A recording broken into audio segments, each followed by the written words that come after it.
Hello, welcome to Casual Conversations. My name is Katherine Snedaker. I'm a licensed clinical social worker and the founder and CEO of PINK Concussions.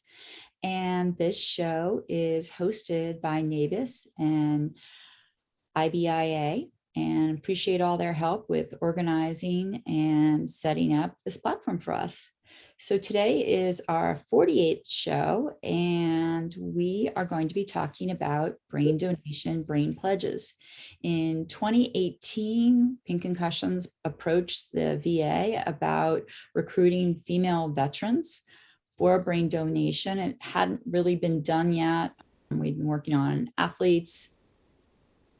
Other organizations have been working on female athletes, but female veterans hadn't been touched. So our collaboration with the VA was announced, I think December 2017 at NIH, and started off our relationship recruiting for the VA's PTSD Brain Bank. And I'm really excited to have two members of the Brain Bank here today, Sophia and Jay. Welcome to the show. Thank you. Hello, thank you. So on this show, we share a little bit we're always fascinated about people's backgrounds and how they got into brain injury. We know that nobody gets into this space for the fame and fortune and the red carpet and LA invitations. So you usually have some connection to it. But let's start. I'll start with you, Jay. Jay, where did you grow up? And tell us a little bit about your childhood. Okay. Hello, my name is Jay, and I'm from Douglasville, Pennsylvania, which is about 50 minutes or so outside of Philadelphia. And grew up in a pretty small town, went to Daniel Boone. That's the school district I grew up around. And then transferred out and went to the Hill School. It's in Pottstown, Pennsylvania. And it's about 15 minutes from where I'm from. Boarding school there. But yeah, childhood was good. Grew up playing football, basketball, ran track. What age did you start playing football? I started when I was about third grade, I think. So it's like the 5 to 7 range, I think, is when I first started with flag football. And how far did your football career go? Football career went all the way until college. I played collegiate football at Wesleyan University in Connecticut. But yeah, I played all through elementary, high school, and then just got done my playing career last year when I graduated. And what about your relationship with any concussions during all those sports years? So I haven't had any, as I would say, diagnosed concussions, but definitely playing the sport, you definitely do get banged up, do get your bell rung a couple of times. So I've had a couple tough hits, mostly in high school. But for the most part, it's been pretty good. I haven't had too many, I guess, prolonged, sustained injuries when it came to concussions. But there are definitely some that I was like, shaken up a bit. Yeah. Well, thanks, Jay. What about your childhood, Sophia? Hi, everyone. So I grew up in Northern Virginia, really close to DC. I played a lot of sports as a kid as well. And then I kind of got stuck on ice hockey. I was a figure skater first, but I loved the Capitals, and my dad and my brother played. So it's like, that looks more fun. So started playing ice hockey, and like Jay, we both went to Wesleyan. I also played all the way up until college. Well, we got to go back there. Who were you playing ice hockey with? Who were you playing ice hockey with? Who was I playing with? When you started, what team were you playing on when you started? Oh, when I was starting, I played in Reston, Virginia, Reston Raiders, and then moved on to playing for, there's not a lot of girls ice hockey in Virginia. So there was pretty much one team to go to if I wanted to play in college. And so that was the Washington Pride in Maryland. And I actually had to drive from Virginia through DC to Maryland every day for practice, which was very interesting. I don't like to drive now. And so you originally were playing with boys and Yes. playing checking rules. Yes. So I started out playing co-ed, and I played co-ed hockey all the way till I was about 13, right around high school time. And I was at the age where the rules have changed since I grew up. But when I was of the age, we were checking pretty young. It's gotten a little bit older now where you can start checking. But yeah, boys hockey, we started checking pretty young. And then took that skill set into playing women's college hockey. Right. So yeah, I'm glad that I played co-ed hockey for a long time, because I feel like there was a lot of skills that we learned on how to check and how to give checks and how to avoid hitting people in the head, and really important skills that I don't think, at least when I was playing, girls didn't always get, because there isn't checking in girls hockey. So we're not always given the same skill set or the same tools. Interesting. And then your relationship with any concussions along the way? Yes. Yeah. Unfortunately, yeah, I had 2 bad concussions. There were a few other ones in there, but 2 bad ones. The worst when I was in about 8th grade, I would say. And it was 4 months long. It was difficult. It was really rough. Was not playing for 4 months, was in and out of school. I could only do a little bit of work and then have to take a break. Yeah, it was definitely difficult. But you were able to go on and have a college career. Correct. Yes. Yeah. So I kind of plateaued in my recovery, and I was seen at University of Pittsburgh Medical Center, UPMC, by those doctors there, and they were amazing and really got me through my plateau and recovered, and yeah, went on to play at Wesleyan. It was a great time. Unfortunately, stopped recently. So Mickey Collins, who that clinic that you mentioned, he's the one that came up with the paper. He came up with VOMS, which is the visual test where you get a score for your vestibular system through testing, and it's called the VOMS. Some people call it the vomit test. And then he also did a great paper on the 6 trajectories of concussion, breaking concussion down to 6 different areas. And then based on those areas, you would exercise or sleep or take medication, or and so he's a lot of great stuff has come out of that clinic. So that's great that you crossed paths with Dr. Collins. So let's return to you, Jay. So you graduated from Wesleyan. How did you get to the brain bank? How did I get to the brain bank? So in last year of college, the job search is in order and looking around, and luckily there was another football player on our team. His name is Zach Foster, who worked at the brain bank previously, and he presented it to our team, to our coach, that there was a position opening up, and I looked at it as something that I could potentially be interested in. I know I was already big into medicine, big into research, big into science in general.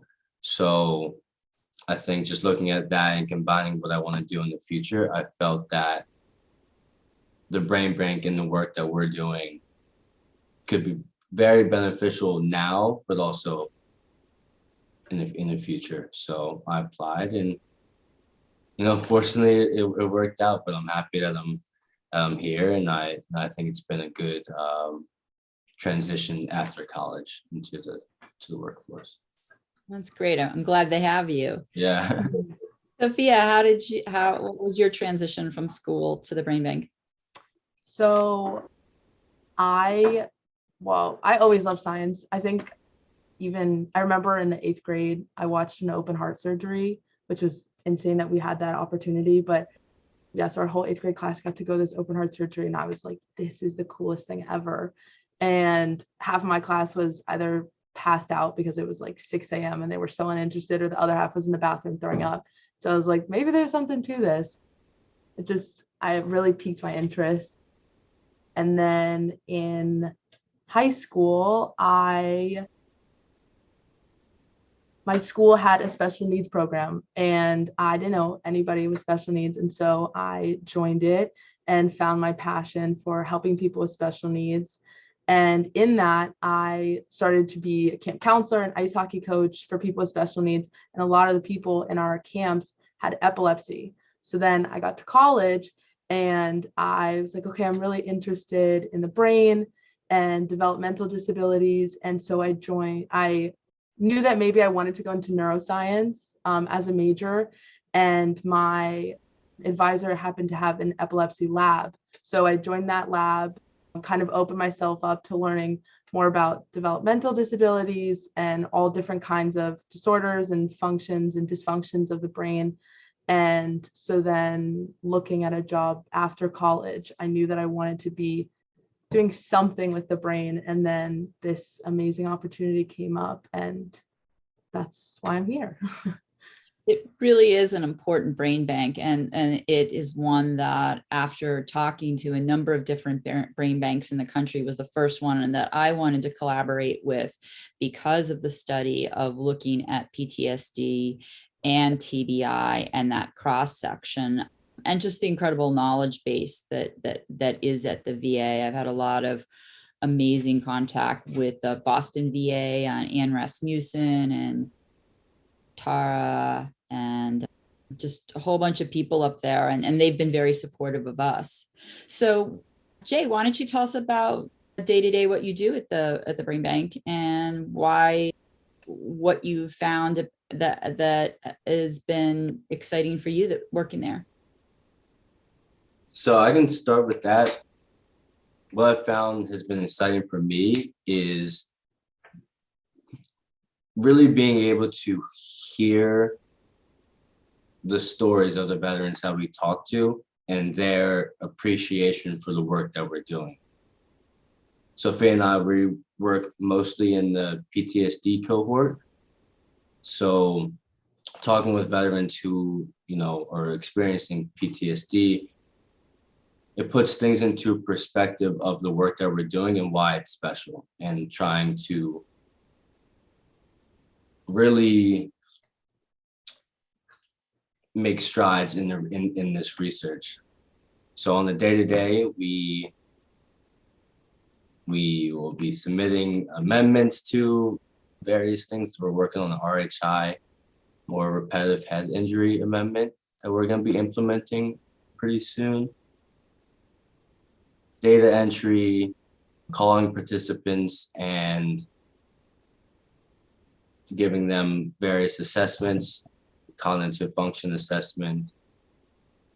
And is that mostly over the phone now with COVID and people in different parts of the country? Yes, they're mostly take place over the phone. We do mail-in follow-up assessments that we'll send out, but most of them that we give are over the phone. Yes. What about you, Sophia?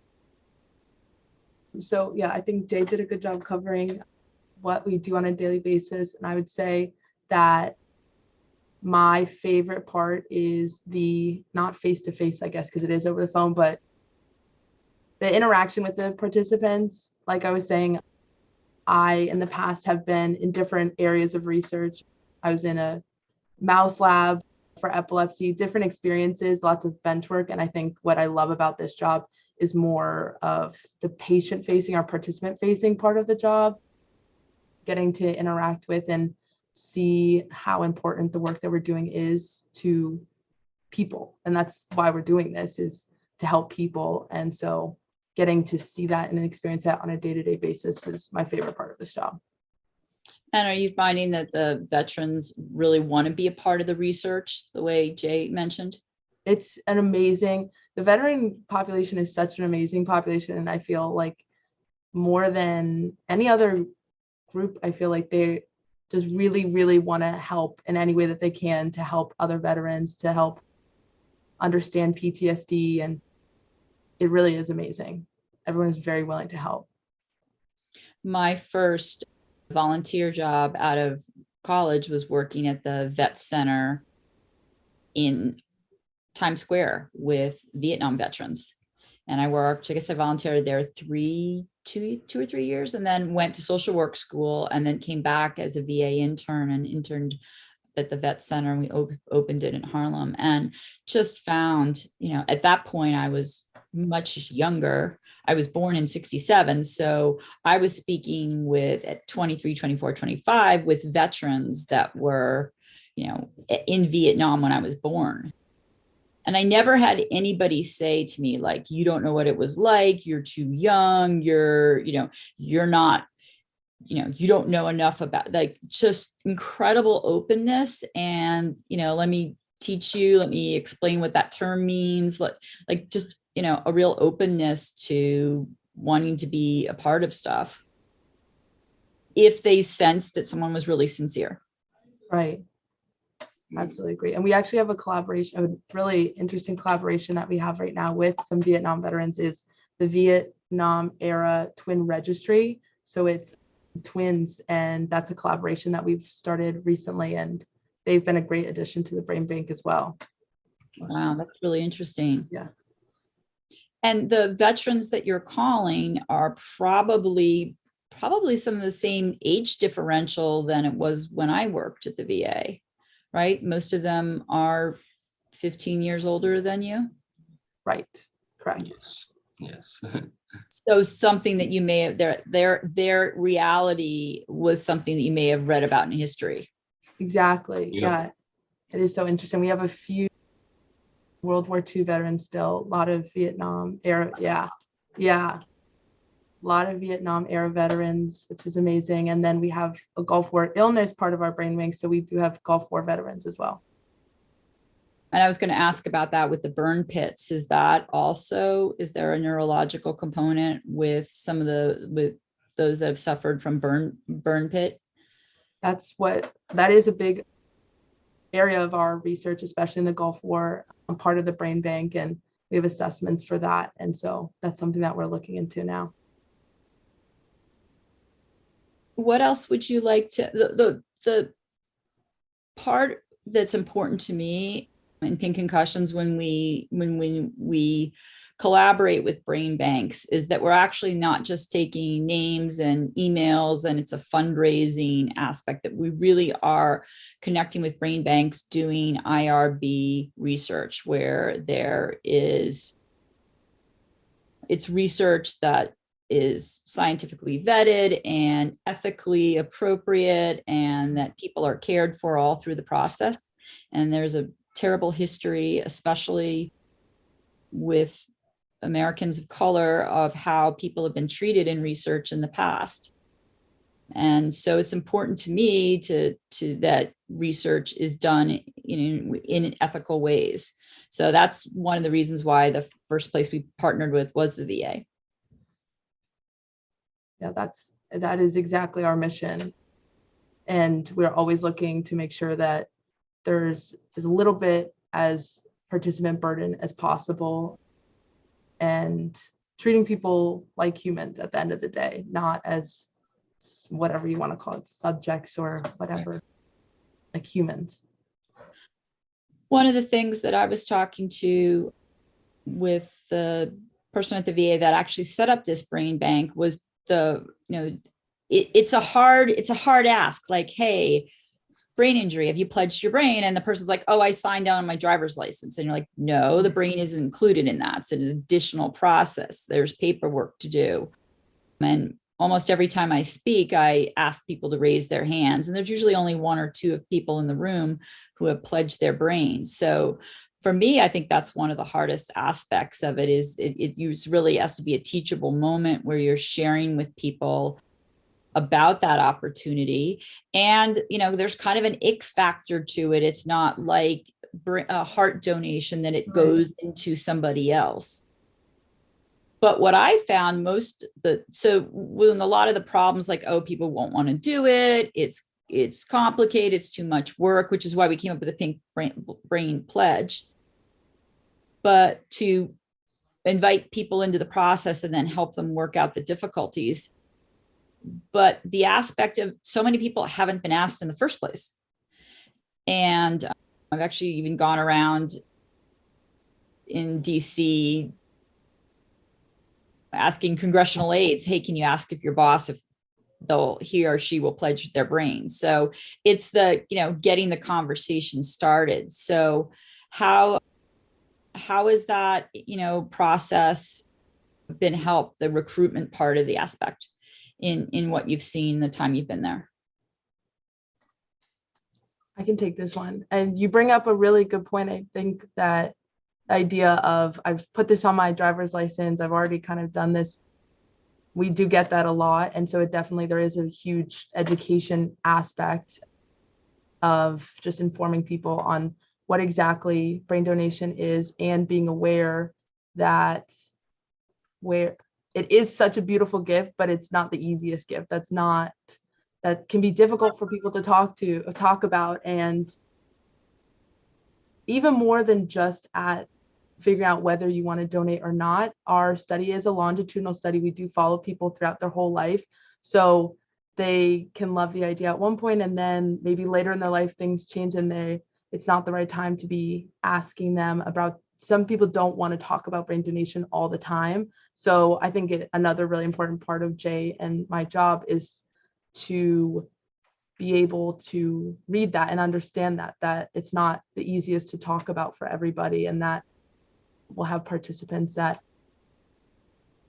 even just filling out paperwork, they don't always want to think about brain donation, or maybe their family members don't want to think about it all the time. Those are all things that are important to consider during our job. What other resistance, Jay, have you found to that? I mean, at the point you're talking to veterans, they've kind of raised their hand, made the first phone call. So it's a group that's thinking about it, right? Yes. So it's all, we can't, contact a veteran or a participant without their, original, I guess, permission, or, allowing us to be able to contact them. So I think it's just navigating, not placing too much stress or too much burden on a veteran or any one of our participants when reaching out to them. So I think that's something that we definitely consider when we are making our calls or making our rounds and, speaking with our participants on their terms, whatever terms that they make for us, that's what we go with, and that's what we abide by, which I think shows that we are really doing this for, everyone's best interest, but really keeping their best interest in mind, making it so it's the most comfortable for them. And are there pockets of resistance that you find sometimes that people considering this kind of get stuck on? I would say, I think maybe another element that we haven't really talked about is not only that we're a brain bank, but also a PTSD centered brain bank. And while we do take anybody, any controls, anything, a lot of our participants do have PTSD. So sometimes the actual assessments that we have available, those can be difficult because we're bringing up some people's most traumatic experiences why they have PTSD and what that manifests and looks like for them. So that can be very difficult to talk about. And so that's, again, a time where we always let everybody know what we have available. But if people aren't interested in completing an assessment, we always give that reminder that everything is voluntary. Anything that you don't want to do, you absolutely do not have to do. And you can get started. And realize, okay, this is too much right now. And also having crisis lines available and different resources like that.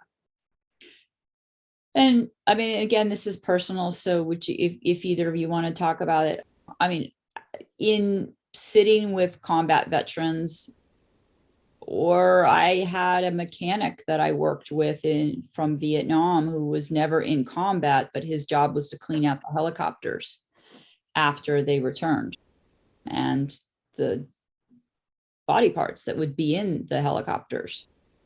And nobody ever thought of him, PTSD from the trauma standpoint, because he was a motor pool guy, until I sat down and started talking to him. But it does affect you as a person, especially, I mean, as a I'm not in the VA, I'm not a veteran, I've not been in combat, but I have heard stories and seen pictures that most civilians don't know about. So how do you find balancing that in a stressful COVID time, and you're doing this over the phone? I think that, sorry to jump in, Jay, but so that is definitely, I think that was the largest learning curve at this job. That's not something that you can really prepare for. And I remember the first time that happened to me at this job, where I was kind of like, wow, I'm hearing about things that not only have I never personally experienced, that are just not a part of my day-to-day life, what people in war are seeing.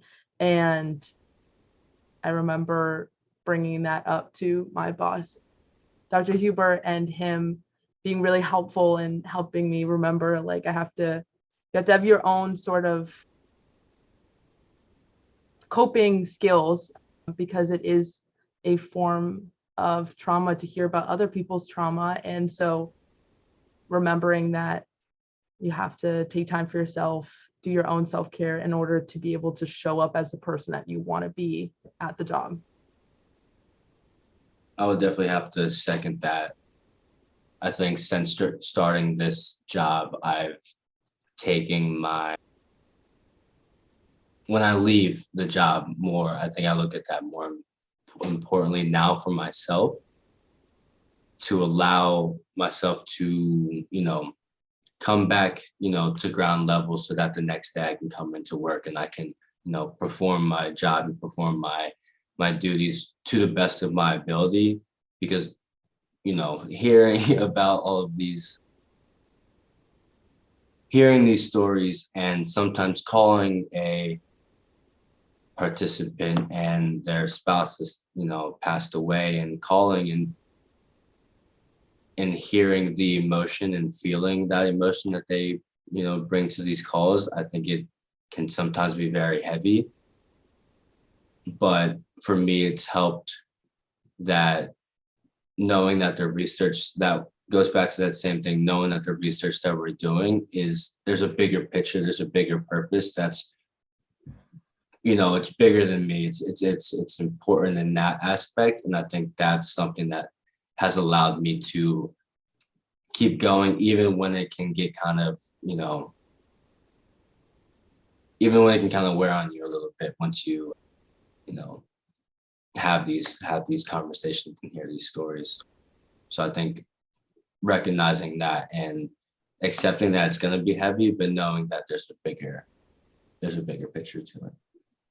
Yeah, no, and it really is essential work. And whether, I've been watching everything happening in the Ukraine, and seeing people in shelters, and the trauma that they're experiencing, that's life-changing.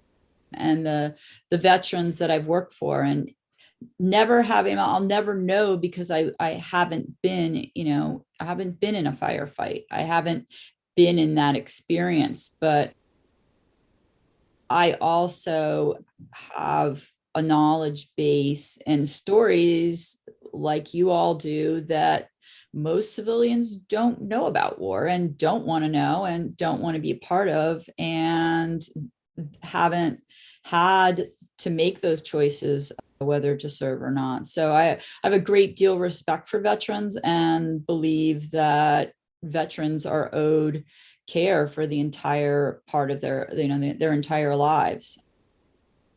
So my grandfather was killed in World War II, and very much affects our family 2 and 3 generations later. So, I appreciate the work that you're doing and the heart and the passion that you put into it, because it is so important. And then there's the white male veteran, that I think everyone sort of imagines, but then making a more diverse plea to people of different races, ages, men, women, non-gendered people. Do you want to talk about how that finding a more diverse population is going? Yeah. So you're exactly right. Women, people of color are very, very underrepresented in research. And I think that especially why we're here today, because brain donation is so important, and the brain donation of underrepresented groups is very, very important, because what we're learning is that different neurological disorders, injuries, concussions, TBIs can all manifest differently in men, women, different people. So it's of the utmost importance to have a diverse set of a population in order to better understand that population. I think the last statistics that I remember seeing was that the military was currently 13% female, but expectations would be about 20% over the next 10 years. And how are you all doing with male? If we put categories, which there are many more categories than male and female, but for this conversation, male, how's female recruitment going? So we've had a smaller push in the past recent years. So that's definitely something that we're trying to increase, because with our numbers, I think we're over 60%, maybe closer to 70% male represented right now, which is, it doesn't give us a whole representation of, the sample of the world that we're trying to research. So I think it's actually great, because I in 2010, when I was calling around, they'd be like, yeah, I think we have 2 in the back there. Like I have called brain banks that didn't TBI brain banks that didn't have any women. So that's great. Right. That's why this collaboration is so important, because right now, like Jay was saying, we have 65% male, and also on the topic, we have 70% Caucasian. That's our current inventory. So we are getting better, but there's clearly a lot of room for improvement to have more diversity, like all of research. And in the last couple of months that if you've talked to people, what age group, what type of person, typically is calling or connecting with you?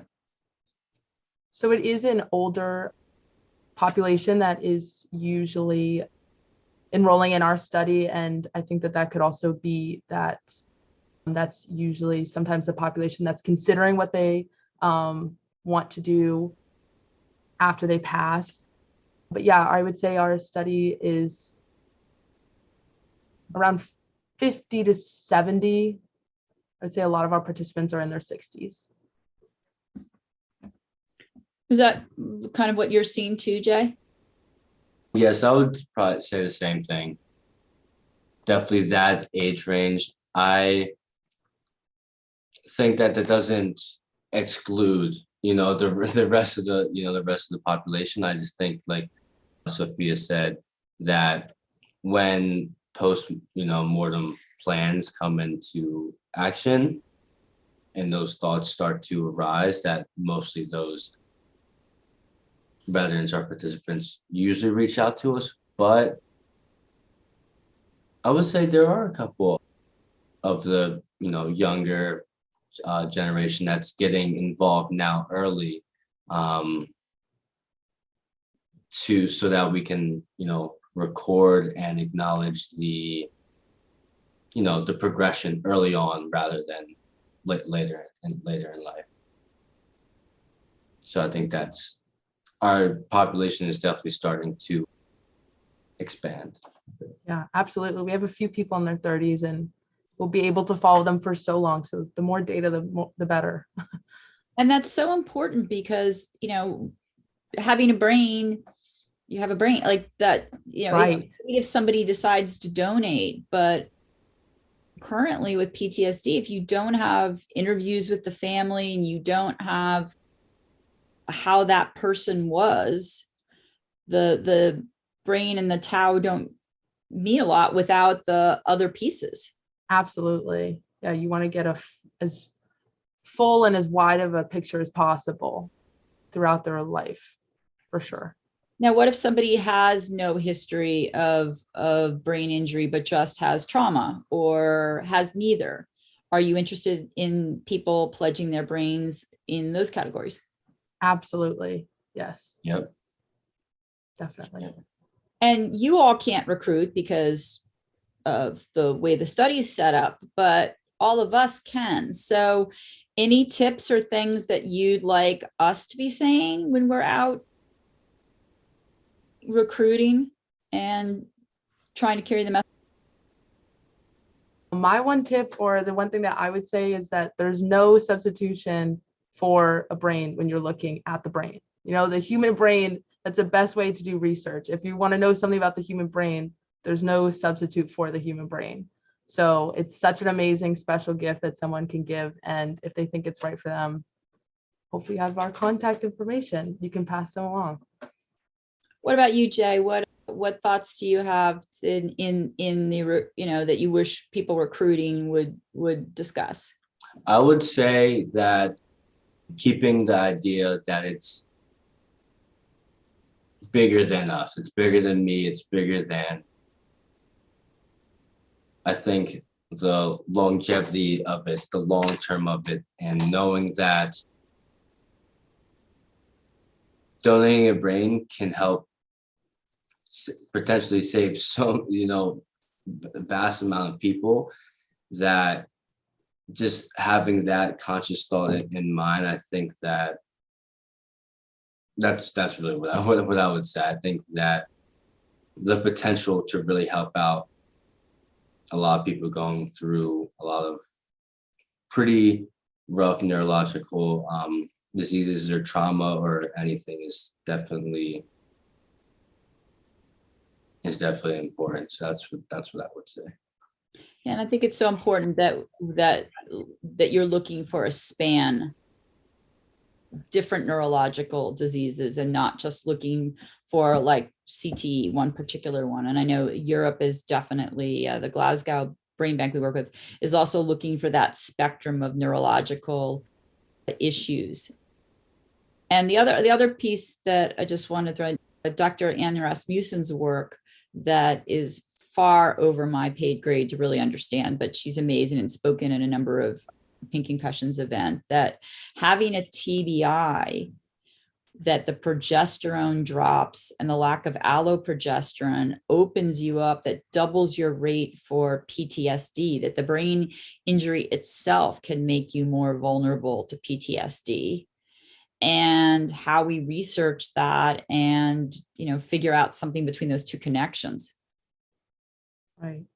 The brain is so interconnected. It would be it'd be very, very difficult to have a brain bank or a study that's just so narrowly focused, because things are so interconnected. So I wholeheartedly agree. I know I see Olivia's on the call, so is there anything else that either of you would like to add before we open it up to questions? The one thing I would add is, I don't know that we mentioned this yet, but National Brain Donation Awareness Day is May 7th. So just wanted to throw that out there as well. Raise awareness. That's great. And it's right before Mother's Day too. Yeah.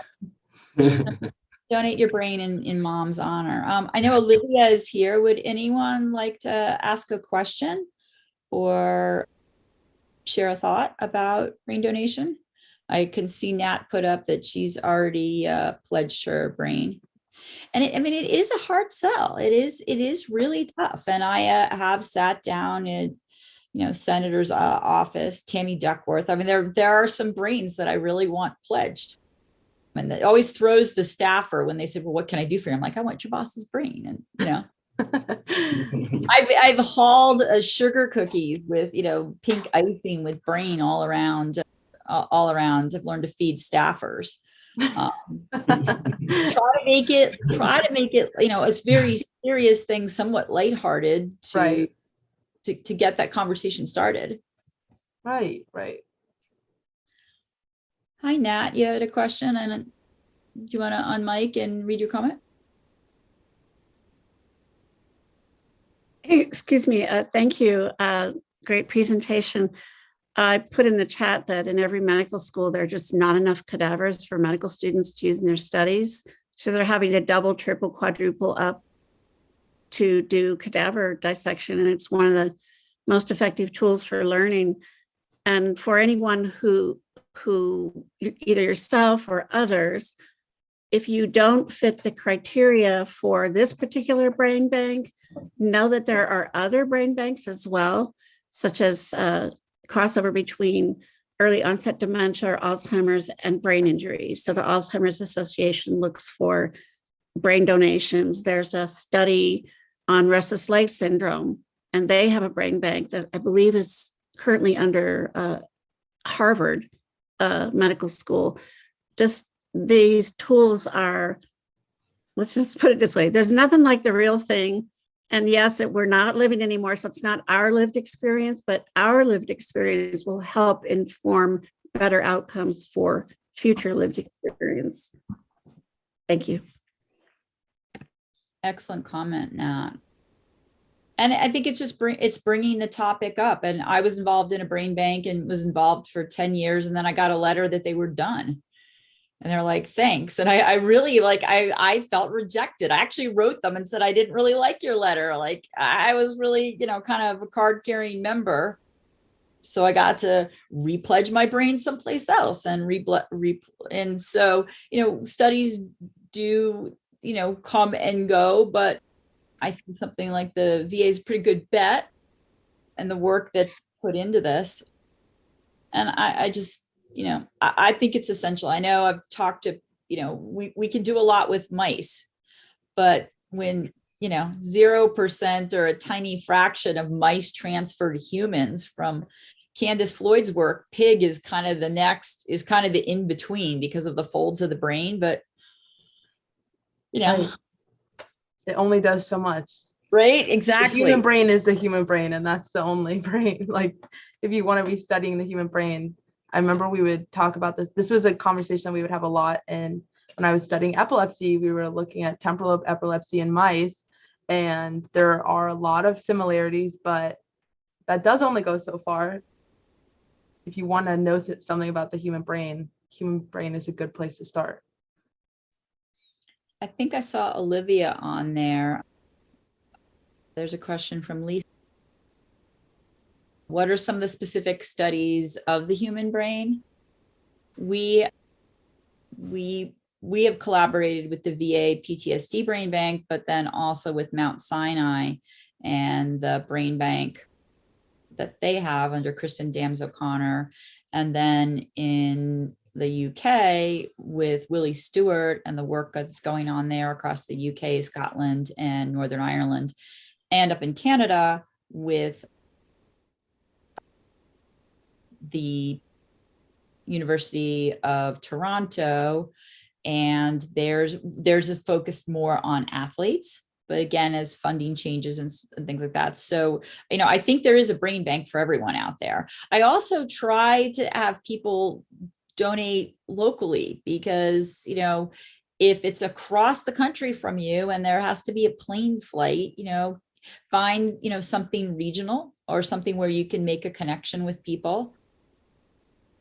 Also, make sure things are deeply funded and ethical. I mean, there's a terrible dark side of research, especially with African American community, that is not too far, one generation back in this country. So I think it really is important that it's ethical and that human participants' care and comfort come first. Any thoughts you both have? I would just have to second that last part that you just said there about, ethical research, and the history of, African Americans, but people of color within their research community. And I think that our brain banks individually, I think, is definitely supports that mission towards a more, diverse, ethical, official research study. Yeah. And I want to be very honest, my knowledge base on this was pretty limited. And then I read last summer or the summer before, it's all a blur, Medical Apartheid. Very powerful book that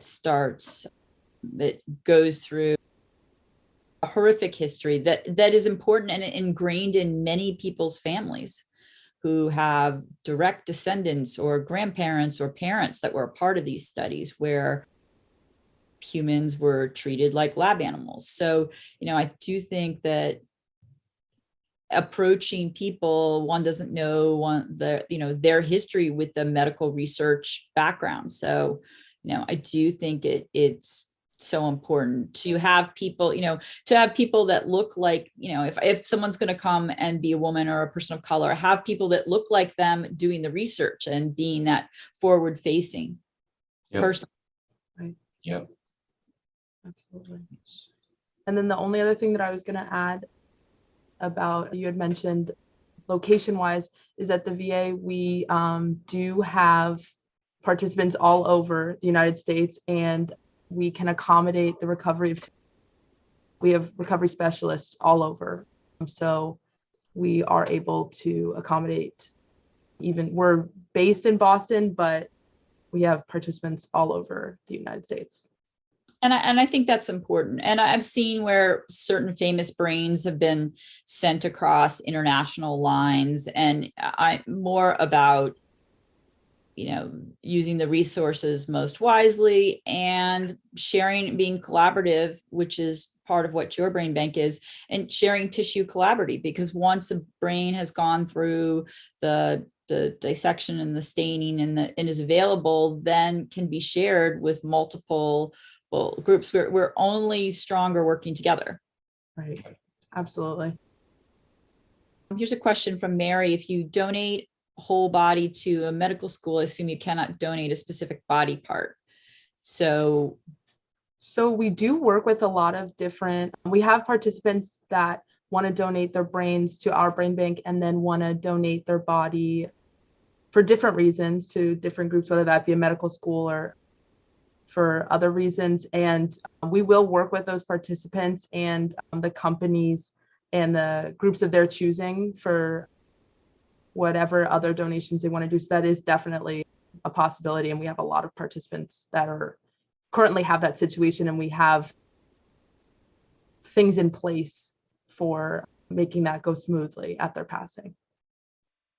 that's great. Great question, Mary. And Lisa, what are examples of some of the findings? Are you looking for shrinkage, or what are they actually looking for?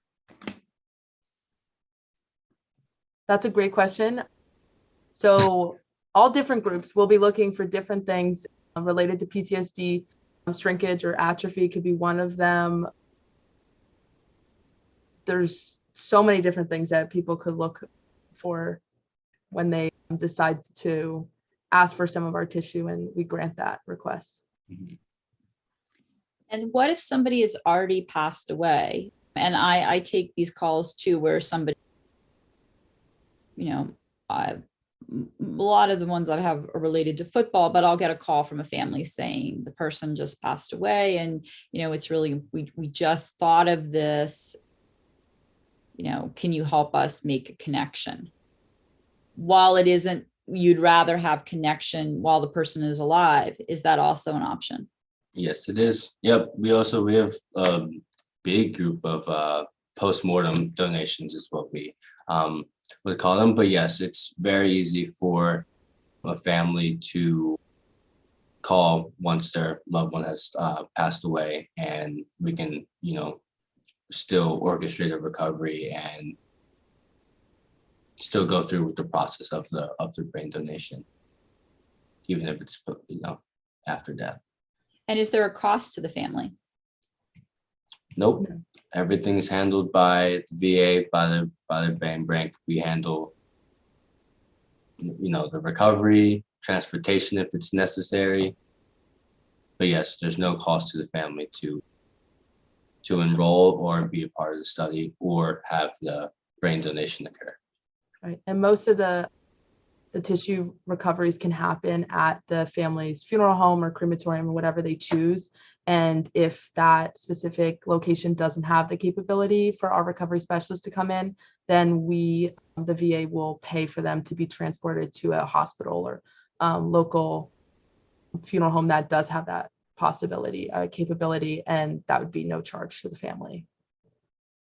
Nat, you had a question? Thank you. This question might sound morbid to some people, but I do a lot of end of life advanced healthcare directive, making sure that someone's wishes for their passing are honored. Question that's come up a couple of times because the conversation with the family is too late is, what is the current policy or practice if the body has already if the funeral home has already begun the embalming process? Are the tissues still viable to your study if they've begun to place chemicals into the cadaver or the decedents? Right. So there definitely is a time limit on the tissue that we're able to take into the brain bank, and specific situations like that, we would definitely pass on to the team that we work with to do the recovery. So yeah, that would definitely be a question that we would ask them, because it is definitely a situation of timing, and also, like you had mentioned, the chemicals that are not going into the body. Yeah.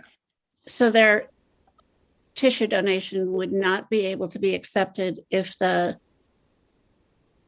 embalming chemicals had already begun to be placed into the tissues? I'm not exactly sure of that situation. That I could absolutely talk to our team to see what they would do in that sort of situation if you'd like, though. Thank you. Sure. Nat's a loyal weekly listener, so we could the information back. Sure, absolutely. A lot of the times when you sign up for a brain bank, they give you letters to hand to your family members. Like, Yep. Here is, make sure 4 people and more than one, several people in your family have this letter on these instructions, what to do if something happens to me, because this is really important for me. It can be a pretty short conversation, but that, there isn't just one person that knows, because that puts a lot of pressure on that particular person. Right. And it's actually a letter that I think in one of them that I filled out to each of my sons and I signed about what I wanted to happen, and they each had it. So, that it all sounds so remote when you're doing it. Everyone's like, yeah, sure, fine. But then at the point when that's needed, people are in trauma and in grief. And it's really nice if you have it all organized. Right. Absolutely. Yeah. So you go, Jay. I was going to say the same thing. I was going to say, yes, we are able to send a checklist. Every time we send out mailings, we have these, I can't really see them, but we have contact cards just to make it easier for that process, that even in going through the study, that at the time of death, it's very easy to, we have an on-call phone that you're able to call right away 24/7, and just to make that process easier at the time of death. Here's another question. For a vet who has chosen not to enroll in the VA, and there are reasons why people wouldn't, and women, I think the VA is really working on their forward-facing and female services, especially if there's a situation of military sexual trauma. But if a person has not enrolled in the VA, can they still be considered for the research study? Absolutely, yes. So in the PTSD Brain Bank, you don't have to be a veteran. You don't have to have PTSD. You can be a veteran and not enrolled in the VA. All absolutely acceptable situations that we have participants enrolled in now with all those situations. Any other questions out there? And we've got maybe 2 minutes. I'll give each of you a chance to sort of say anything else you'd like to say. And I really appreciate you being here.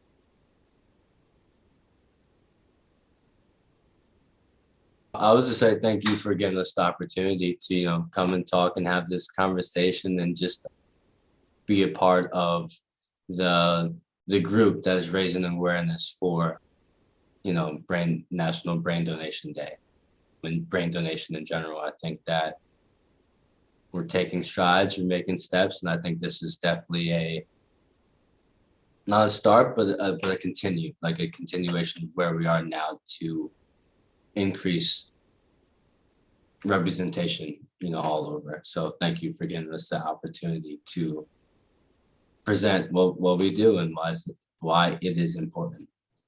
Awesome. Thank you, Jay. And Sophia? Thank you. Like Jay said, thank you so much for having us. And brain donation is such a special gift, and especially we definitely want to be a part of increasing diversity in research, and especially brain research. So we've always loved our PINK Concussions collaboration. So excited to continue that. Well, thanks so much. And I think the lack of diversity has really held back brain injury research and moving forward. And I know we're all on the same page with, not only is it better representation because ethically it's right, but it's going to be better science. So Right. Really happy that you both are there and excited that you're off on your career trajectories to help so many people. So thank you for spending this afternoon with us. Thank you so much for having us. All right, everybody. So remember, May 7th, donate your brain for your mom. Donate. It all ties together. Awesome. Thanks so much, everybody. Take care and see you next week. Bye. Bye.